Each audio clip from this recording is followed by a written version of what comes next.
All right, today we are welcoming our guest, Dr. Shindale Seale, CEO and founder of SEADE Consulting, and we're going to be discussing privilege and class in the workplace, really how it shows up and next steps to mitigate that bias. So really excited for this conversation. How are you, Dr. Seale? Good to see you. Doing really, really well. Thank you, Christina. It's good to see you as well.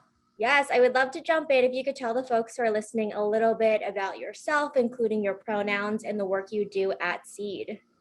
Oh, okay. Yeah, fantastic. Okay. So again, thank you so much, Christina, for this opportunity. So first, let's get to the pronouns. Mine are she, her, hers.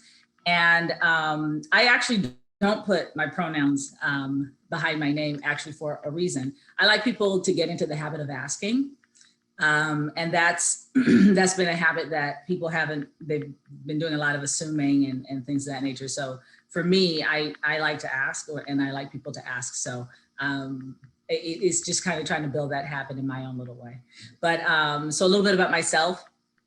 I am the CEO of SEADE Coaching and Consulting. It's a diversity education and strategy company that services private, academic, and government entities. I am also the founder of Our Community Mentors, a nonprofit organization that provides academic, professional, and quality of life resources to marginalized groups in a lot of our very, very under-resourced, underserved areas.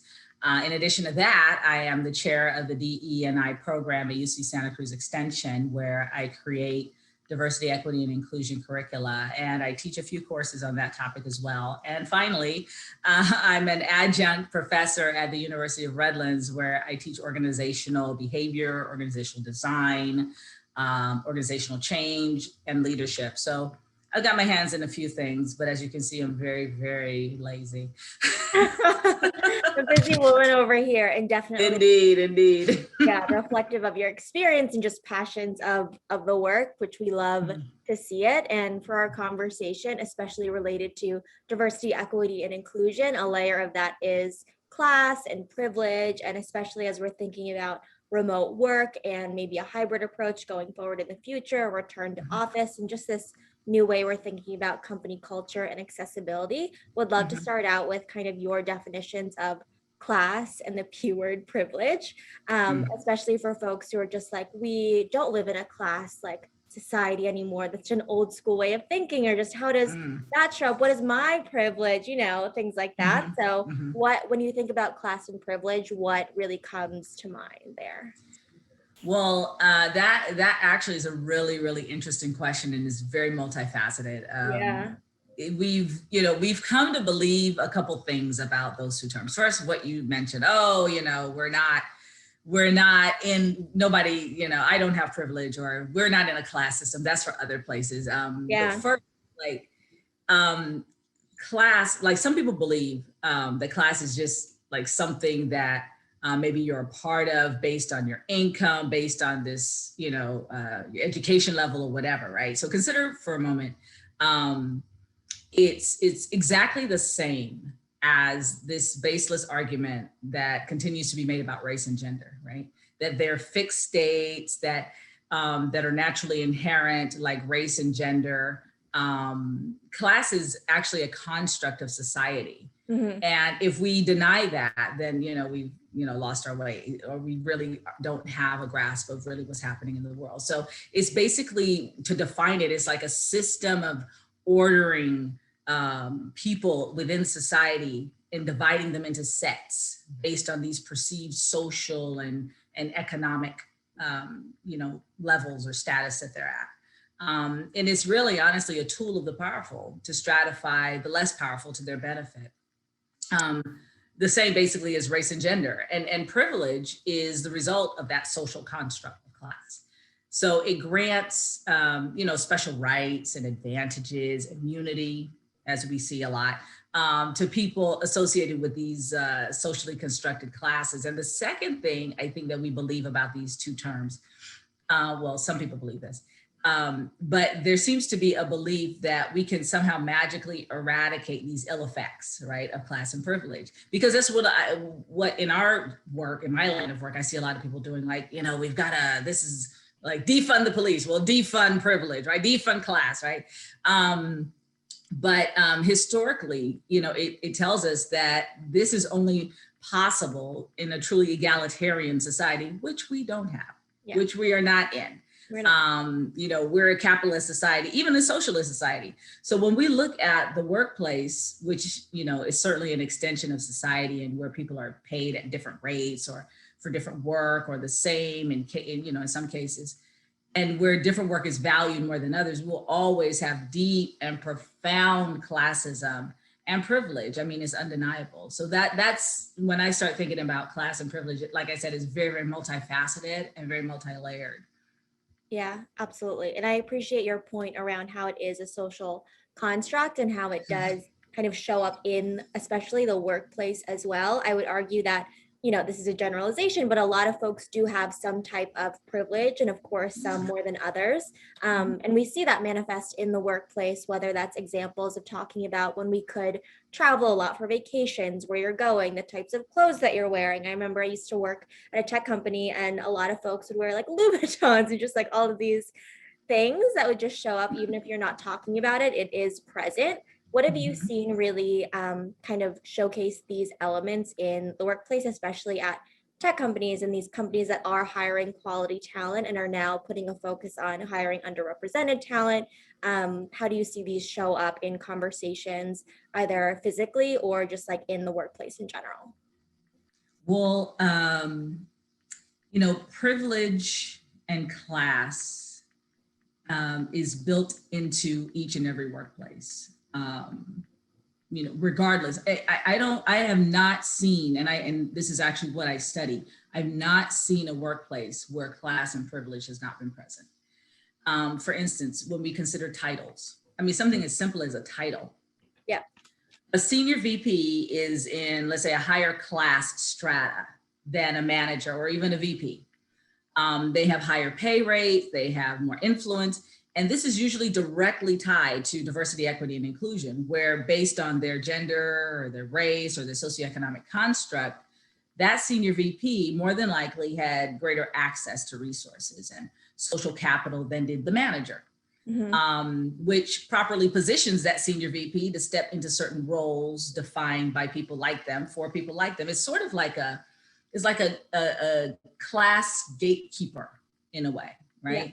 And so this is how we see class and privilege show up in any workplace, unless every single person in that workplace is paid exactly the same, has the exact same title, has the exact same influence.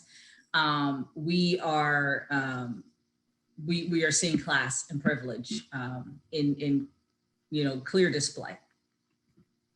Yeah, absolutely. In terms of hierarchy, in terms of the titles and roles and just social norms. And you mentioned social capital as well. And I would love to know if there are examples of like inclusive language or just like kind of examples like when you're working with companies, it's just like you don't realize that you're, showing a lot of your privilege in this conversation, but they just definitely come up. And if you're someone who doesn't come from that background, especially when you mention socioeconomic backgrounds, all of these things that you're talking about could be kind of disjointed from your experience and just like cause this chasm of just like difference that does showcase like in other ways when you're working together on teams or just something that you bookmark in the back of your mind. But someone might not even know about it. So what are like some examples that we can think about moving forward here, I guess? Sure. Well, it's important to realize that when we're talking about language, and my background is in linguistics as well. So language is certainly, it is certainly an example of how class and privilege is exhibited. And it's important, just like in the workplace, to realize that every conversation we have is very paradoxical. They all contain elements of classism, racism, genderism, socioeconomics, based on our privilege in any or all of these areas. For instance, like word usage, the way we use words, the words we use can include or it can exclude based on our vernacular. When we want to connect with others, we match their terminology. If they say, oh yeah, we're like, yeah, that kind of way. Or if their energy, we match their energy. We match their syntax, the way that they structure sentences. We match acronyms, right? And what have you know, just things of that nature. So we match when we want to connect. We match our vernaculars. But on the flip side, when we want to create distance or a level of stratification, a level of privilege, when we want to distinguish our class from the person that we're speaking to, we use terms and language that have that same effect, right, on the person, you know, with whom we're speaking. So it's really about the stereotypes that we hold, whether knowingly or not, how, you know, and honestly, they betray us, regardless of what we're intending. When we're having a conversation with someone and we have a stereotype about who we are and who they are, and we want to create connection, we use language to do that. Or if we want to create distance, we use language to do that. And we see that in the workplace all the time. You'll see a CEO use certain terminology when they're speaking to someone in the mailroom that is very disconnected.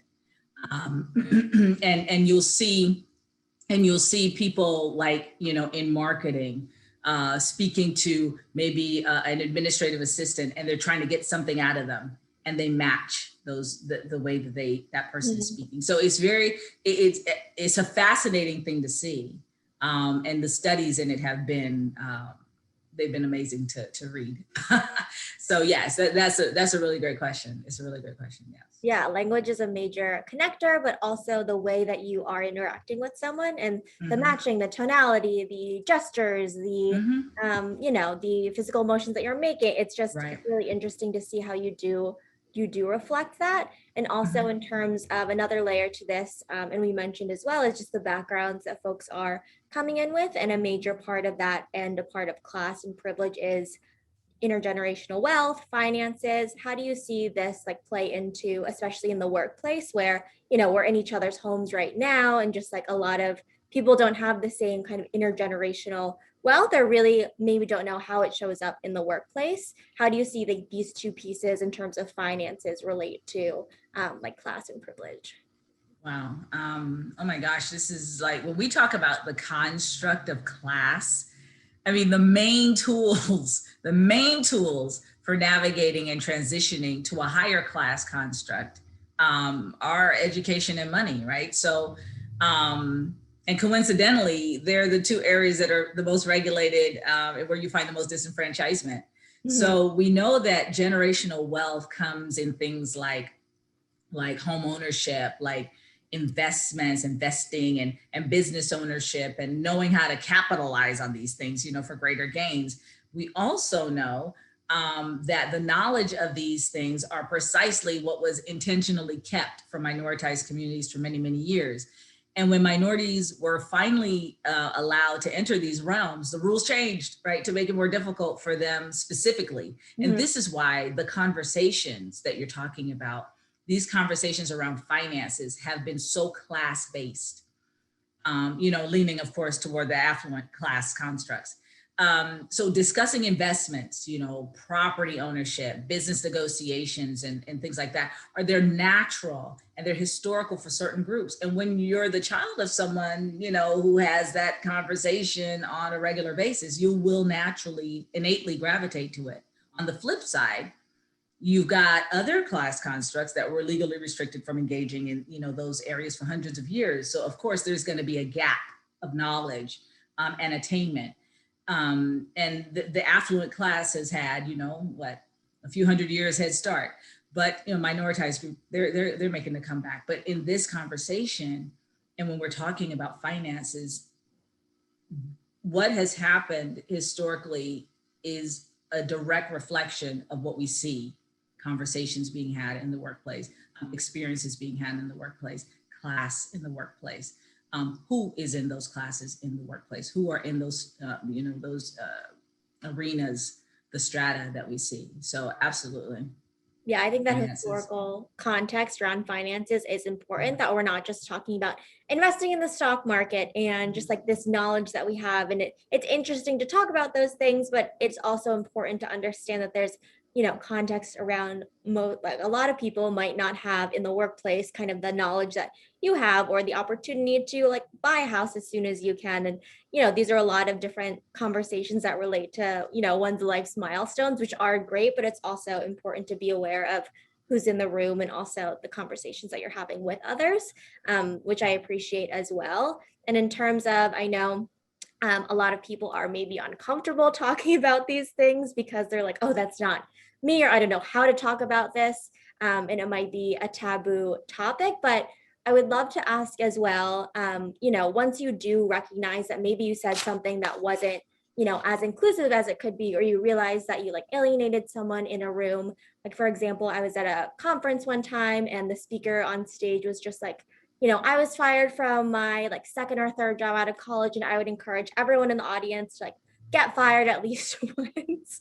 And, it was just like, okay. And the moderator was like, actually, that's a huge privilege to be fired from your job. Nobody has that, financial stability. And it's just like, you have to recognize that. But there was this awkward tension between, she was trying to say one thing, but it didn't really land because it is a huge privilege in that situation or others, when you recognize, oh, like that was something that maybe I shouldn't have said. What advice do you have for like really connecting with the other person or people in the room, or just, acknowledging or recognizing that? Wow. Yeah, I was fired like, oh yeah, out of college. Okay, great. Yeah, so storytelling. Okay, I'm gonna give this person the benefit of the doubt on that. Yeah. Say this, right? So yeah, storytelling is definitely an art form, but when we think about privilege, especially that kind of privilege, right? It's like I said earlier, there's sort of like this gatekeeping for the class constructs, right? If you were raised in a particular class construct where like getting a job, simply means having your dad, speak to a colleague on your behalf, right? And if you lose a job, you just call daddy up, or you call one of your network or whatever. It would be difficult for this person to understand the challenges faced by people in a different class construct, right? Who may be in the job search process or who have difficulty in the job search process. So it's like startup founders, right? Who advise aspiring founders, oh, just get loans from your friends and your family. Friends and family around. Right. And as if people have that luxury, right? So I believe that, when we need to be strategic. We need to be strategic when we're trying to mitigate stuff like this, or trying to like help people through this, understanding why this level of privilege is just such a disconnect. So, we have to like, when I say we have to be strategic, not everybody is ready for that conversation. Not everybody's ready to understand how their privilege is on display. So it's like a double-edged sword, right? The way we distinguish privilege is by illustrating various lived experiences of people like vastly different than us. So that person would not have had, obviously, has not had an experience with someone else's lived experience. So this could, it could either enlighten them, or it could elicit pity or resentment, right? Because then you have people like, oh, well, just because my parents worked really hard doesn't mean that, and we hear that a lot. So, that's a double-edged sword. So I also believe that, people need to sit with these examples. They need to become aware, right? They need to become aware of it. They need to understand it. They need to admit their privilege. They need to leverage the privilege, right? That, and that could actually be a life's work for a lot of people, depending on the level of privilege and lack of experience that they've had. So what's interesting to me though about this is the acceptance, actually, that privilege and class cannot be eliminated from our culture. So it's important to learn how to leverage it. So when we hear someone like that, we're like I said, we do have to kind of give them the benefit of the doubt. Yeah. But in reality, when we look at, you can literally look out your window and see that not everyone is experiencing things the way that you are. So this is where that double-edged sword thing comes in. We're having those conversations and we're saying, hey, you know what, like, to get fired from a job, that like severely negatively impact someone's ability to live, you Mhm. know, take care of themselves, take care of their families. It's not like we can say, oh, mom, I lost my job. Can you, you know, pay my rent for like a couple months until I find another one? Yeah, absolutely. So, so this is, and that's precisely what's so interesting about this class privilege conversation, is that it is something that is embedded, and so deeply embedded that sometimes people have no concept of, you know, what else is out there. Yeah, I think a big piece of that is just acknowledging that, there is some sort of privilege. And if someone does share that feedback with you as well, to sit with it and just like think about it internally. And even though, like you said, it is a personal lived experience, it's that happy kind of medium of balance or not taking it personally because it's a result of the context of the history and of your situation. Like, okay, you're aware of it. Now, what are you going to do about it? I guess, Yes, yes, yes. What is the next step you're going to take in this life, in this experience? And I would also love to ask, in your kind of opinion, as we think about the future of work and accessibility to these corporate jobs as well. Some companies are fully remote and are opening up jobs to, not just the cities where their headquarters are in. Why is it really important to think about these things from a strategy perspective for managers, for, leaders of companies in terms of benefits, culture, and just, you can't, separate these conversations from what you're building inside your kind of mini culture in a corporation.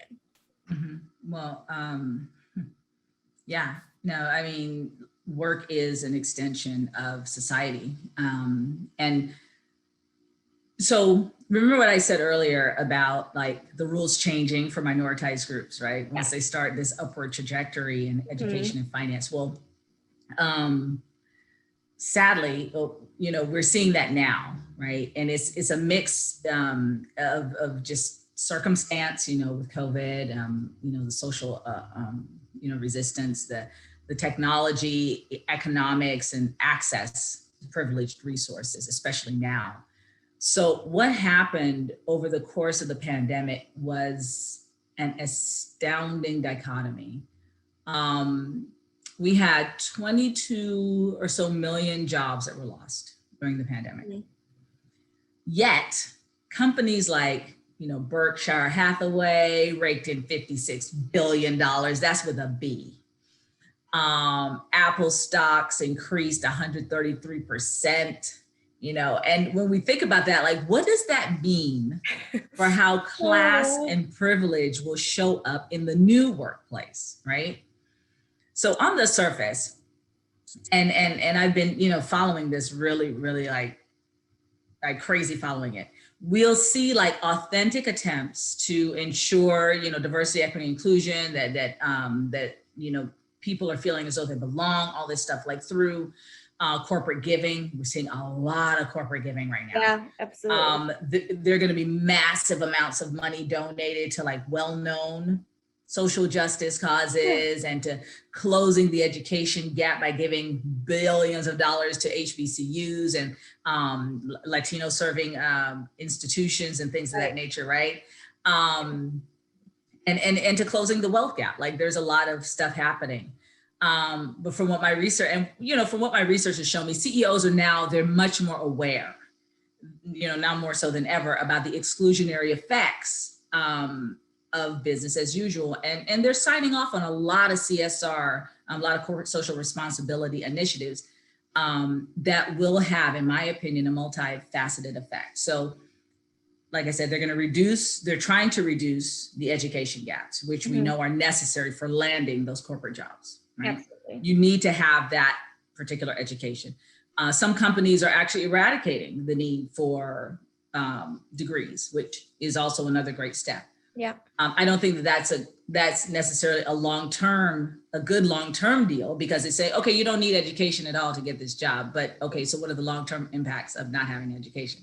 But secondly, they're doing a lot of reskilling, a lot of upskilling of minoritized talent, which we know is necessary for that upward mobility in that corporate space. So I have a bunch of minority people in my organization, and they don't have the talent or skill to move up to like manager or VP level. So I'm gonna reskill them, or I'm gonna upskill them, right? So that's pretty cool. They're doing stuff to reduce the wealth gap. We've got a long way to go on that, but it's a start. So it seems that to me that class and privilege is being viewed when we look at those acts is being viewed through a lens of access. So it's where organizations want to ensure that the current staff are properly skilled with skills that they would not have been able to access unless the organization has provided them, and that the corporations have access to historically under-resourced candidates that they have in turn skilled to fulfill the jobs that they have in their sectors. So this combination of upskilled or reskilled current staff members, new team members of various class levels, and these particular commitments to inclusion and equity, it's an exciting time. I mean, it's going to be very, very challenging because even though you are providing the skills and you're providing the resources, a lot of the mentality, the classism mentality, the mentality of privilege still very, very much exists. So that's really what's going to have to be worked on. In addition to, getting people where they are.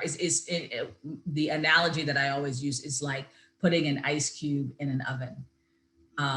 If that, the ice cube, the oven is not ready for the ice cube and the ice cube is not ready for the oven. So, we need to get people's mindsets ready in order for this new normal to actually be super successful for people who would otherwise not have that access. Yeah, I've never heard that analogy before, but it does make sense. And I feel like what it sounds like you're saying is in terms of a holistic strategy for diversity, equity, and inclusion with the lens of class and privilege is thinking about talent that you're going to hire and, the community that you serve as an organization, and also thinking about how to make sure that your current employees get promoted and do have those opportunities as well. So it's not just, okay, like we donated, like you said, all of this money to a reputable organization that we've heard of before, that we've seen other companies doing before, so we're going to do it too, which is good.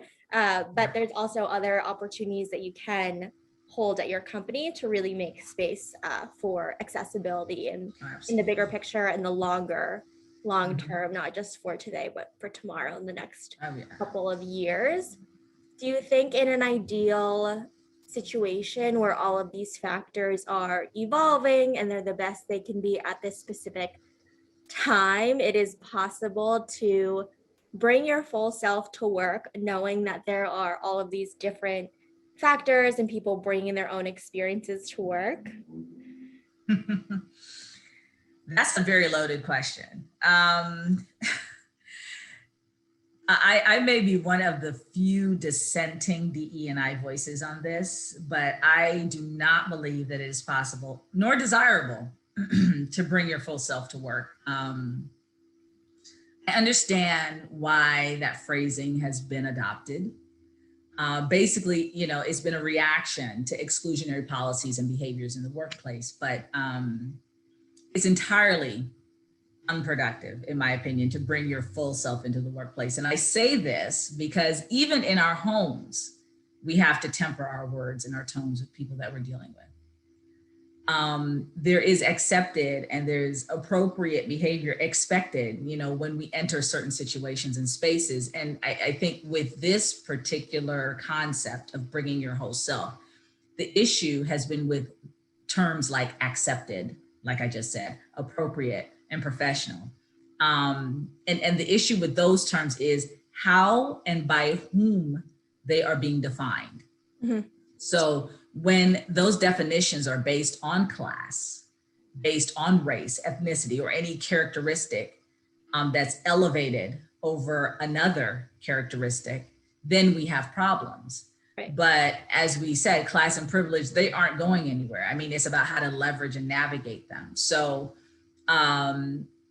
what needs to really happen is for those stereotypical mindsets, those classist mindsets, to shift in a way that is mutually respectful, because each of us have it. Mm-hmm. And in that way, bringing your whole self to work wouldn't even be a consideration. Yeah, I definitely think that's interesting, and had a feeling that you had an interesting perspective on this question, because it is something that a lot of folks do talk about in regards to this work, but I know a couple other people who hold a similar opinion. And I think it's important to highlight as well that it's not just as easy as, a plucky good attitude of bringing your full self. Right. No, I mean, it's a lot of it was centered around like hair, appearance. Yeah. And I myself have actually gone through that. I mean, this a literal personal experience where I had a manager tell me that, my natural hair was unprofessional. And 20 years later, I was still working at the place, but it was, I understood at the time. I didn't understand it, but now I understood where that was coming from, and not giving anyone a pass, but in really, they do have that mindset, and my mindset was completely different. But when we say our whole selves, my question would be, in a lot of ways, what is the whole self that we're talking about? And defining, because I'm big on defining things, because a whole self means something completely different to you than it would to me. And so this is this is where we would need to go with that before we, do wholesale. Yes, absolutely, bring your whole self. We need to be mutually respectful of people's characteristics and who they are. That's what I would say about that. Yeah, I think that respect piece is something that is really important, and a conversation around definitions to have a mutually beneficial conversation, and that we're on the same page, especially with managers, your teammates, and just to say, okay, if one of our values is trust within the organization and transparency, what does that actually look like? What are you talking about when we, because that might be something totally different, like candor, than something else. So that's something that is super important to think about, especially as, we might not meet our coworkers in person or our teammates right now, and to develop that conversation. And in terms of the example you gave too, how do we really mitigate these biases or these mindsets that people like your manager had, and, these intangible topics, so we can be better teammates in the long run, in an ideal world, better people in the society that we live in? What are your thoughts around that? Well, I'm a framework person. I mean, as you probably could tell when you were on my website, I believe in like a structure of doing things, and people don't necessarily work that way, but it helps me personally like formulate concepts.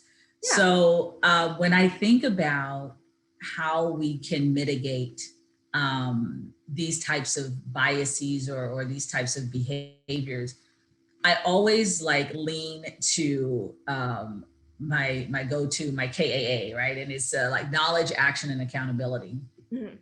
And all three of these are actually up to the individual. So I'm big on individual, self-work, all that.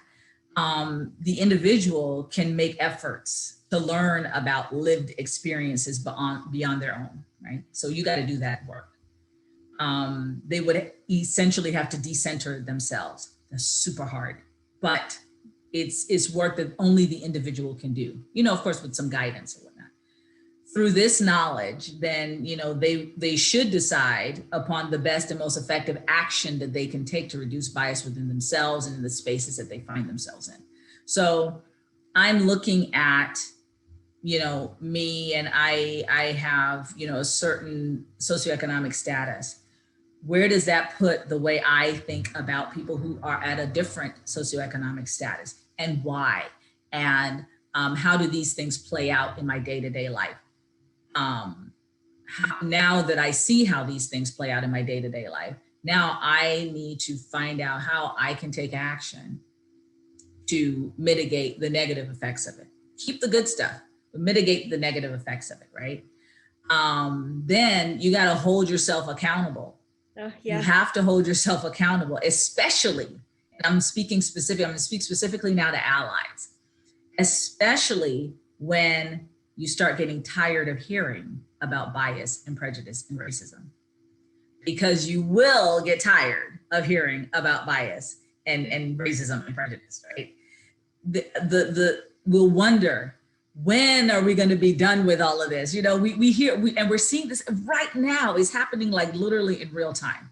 We had all these protests last, summer, And everybody was Black Lives Matter. Everybody was like, blah, blah, blah. Now we've got, stop Asian hate. Now, oh, all these things are happening. But people get tired. People start getting exhausted with the gravity of this conversation, with the gravity of the actions. So once we have the knowledge, once we determine the action, that accountability is the key, because we know what we're supposed to do, right?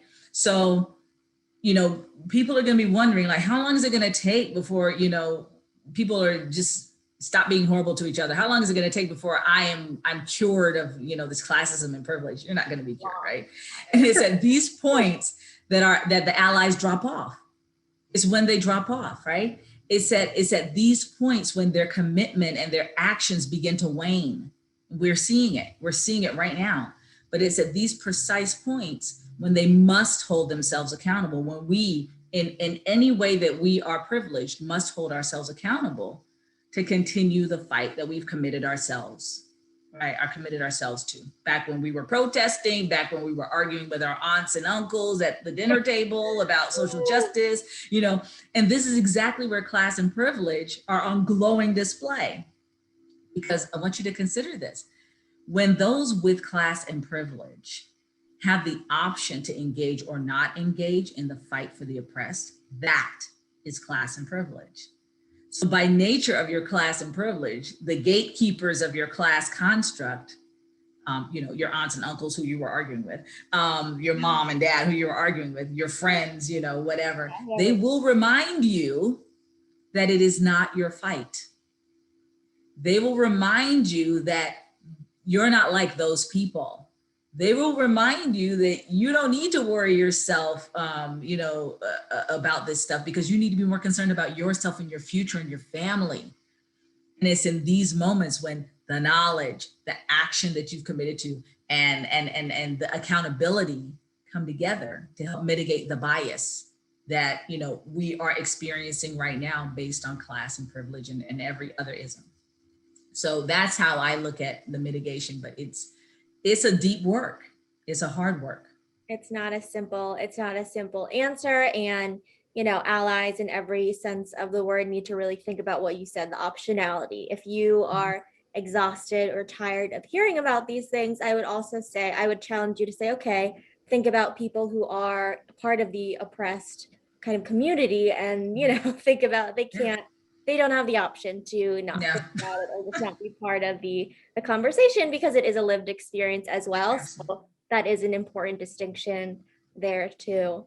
I've really appreciated our conversation and feel like there are a lot of, wheels turning in my mind too. Before the last question that I have for you as part of our episode today is if there's anything else that you would like to share with the community of folks who are listening right now, and if they would like to get in touch with you, how can they best do that?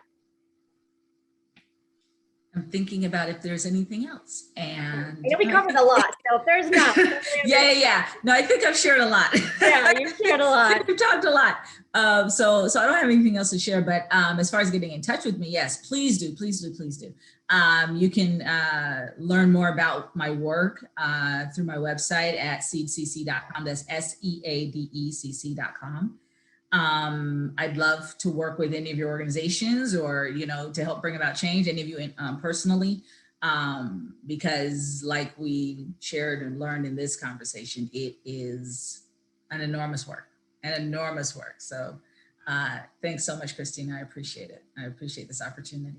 Yes, of course. And a lot of work and challenges and opportunities doesn't have to be alone. There are experts like you who are out there who will help organizations and individuals as well. So all the information you shared will be in our bio as well. So you can visit the website and check out Dr. Seale's LinkedIn as well. But thank you so much again for taking the time to share your words of wisdom. I think it's been almost a year since we have met, or a little over a year. So yeah.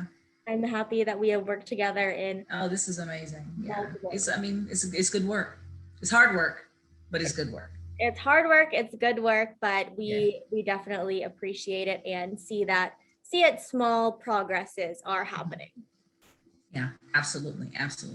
Thank you so much, Christina. I appreciate it. Of course, we appreciate it as well. At AllVoices, we believe in the empowerment of everyone to speak up, and creating a place where employees feel they can speak up is a need to have in order for literally everyone to succeed at your organization. We will talk soon. Yes, yes. Have a Thank good you. one. Bye. Bye-bye.